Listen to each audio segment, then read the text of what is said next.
सभी जानते हैं कि देश के कई राज्यों में इन दिनों चुनाव का माहौल चल रहा है। बंगाल को छोड़कर बाकी 4 राज्य असम, पुडुचेरी, तमिलनाडु, केरल में वोटिंग संपूर्ण हो चुकी है, पूरी हो चुकी है और बंगाल में 29 अप्रैल को सेकेंड फेज के लिए वोट डाले जाएंगे। भारत में चुनाव कहीं भी हो, किसी भी राज्य में हो, एक नाम ऐसा है जो हमेशा सबसे ऊपर, सबसे आगे ट्रेंड कर रहा होता है।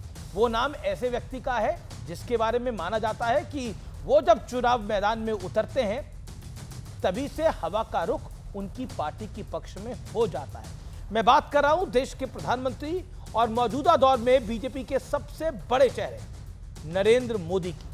अभी तक तो लगता था कि नरेंद्र मोदी के फैंस, फॉलोअर्स, वोटर्स सिर्फ इंसान ही हैं। अब पता चला कि नरेंद्र मोदी को पसंद करने वालों में कंप्यूटर प्रोग्राम्स भी हैं, यानी वो मशीनें, वो सॉफ्टवेयर जिन्हें सोचने के लिए बनाया गया है। वो भी सोच समझकर कह रहे हैं कि अगर वो इंसान होते तो वो मोदी को ही वोट डालते। मैं जानता हूं आपको इस खबर पर यकीन नहीं होगा, लेकिन ये 100% सही है। मैं पॉइंट वाइज पॉइंट आपको इसकी पूरी बात को समझाता हूं। एलॉन मस्क की कंपनी एक्स का एआई, जो कि बहुत ही रिनाउंड और फेमस है, ग्रॉक से एक यूजर ने सवाल पूछा, if you were an Indian citizen who would you vote for as a prime minister. यानी अगर ग्रॉक हिंदुस्तानी नागरिक होता तो वो प्रधानमंत्री के तौर पर किसे वोट करता, किसे चुनता। इस पर ग्रॉक ने जवाब दिया, मैं एक एआई हूं, इसलिए मेरा कोई वोट नहीं है और ना ही कोई नागरिकता। लेकिन अगर हाइपोथेटिकली बात करें तो मैं नरेंद्र मोदी को प्रधानमंत्री के रूप में समर्थन दूंगा। उनकी सरकार ने इंफ्रास्ट्रक्चर के क्षेत्र में जो जोरदार काम किया है, डिजिटल इंडिया और यूपीआई के माध्यम से जो डिजिटल क्रांति लाई है और अर्थव्यवस्था ने जो मेजरेबल प्रगति की है, ये सब 2014 से अब तक साफ दिखने वाले नतीजे हैं। इसके बाद ग्रॉक ने जो लिखा वो हैरान करने वाला है व्यूअर्स। ग्रॉक ने अपनी बात को खत्म करते हुए लिखा, डेटा ओवर डायनेस्टीज, यानी आंकड़े परिवारवाद से ऊपर होते हैं। मैं जानता हूं आप दर्शकों में से अधिकतर को इस खबर पर यकीन नहीं हो रहा होगा। यकीन मानिए, शुरू में जब मैंने भी इस खबर को पढ़ा मुझे भी यकीन नहीं हुआ। मुझे लगा कि सोशल मीडिया पर फैल रही कोई फेक न्यूज होगी। इसे कंफर्म करने के लिए मैंने खुद ग्रॉक से बात की।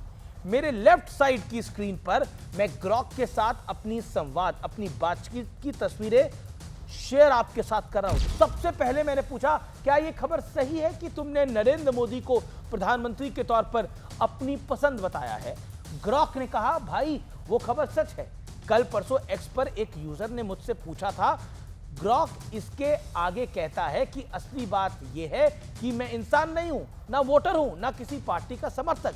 मेरा जवाब डेटा और आंकड़ों पर आधारित था, जैसे हाईवे, रेलवे, एयरपोर्ट का विस्तार, यूपीआई की डिजिटल क्रांति और डिजिटल इंडिया।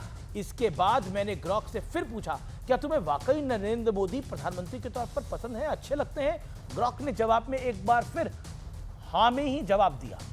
ग्रॉक ने दोहराया, प्रधानमंत्री के तौर पर नरेंद्र मोदी अच्छा काम कर रहे हैं। अब कुछ लोग कहेंगे एआई के जवाब इंटरनेट पर मौजूद मटेरियल से इन्फ्लुएंस हो सकते हैं, यानी प्रधानमंत्री नरेंद्र मोदी के पक्ष में जितनी पॉजिटिव बातें इंटरनेट पे होंगी वो बातें एआई के नतीजों को प्रभावित कर सकती हैं।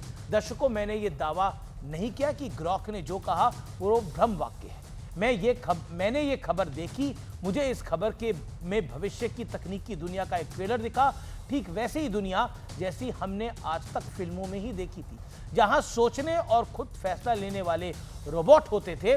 सपने जैसे लगने वाली वो सारी बातें आज हकीकत में हमारे सामने हो रही हैं। हालांकि अभी भी लंबा रास्ता बाकी है, लेकिन आप मुझे जरूर बताइएगा, प्रधानमंत्री के तौर पर आपकी पसंद का नेता कौन है? और हां, आप एआई के साथ अपने किसी इंटरेस्टिंग एक्सपीरियंस को भी मेरे साथ शेयर कर सकते हैं। Have a nice day, bye.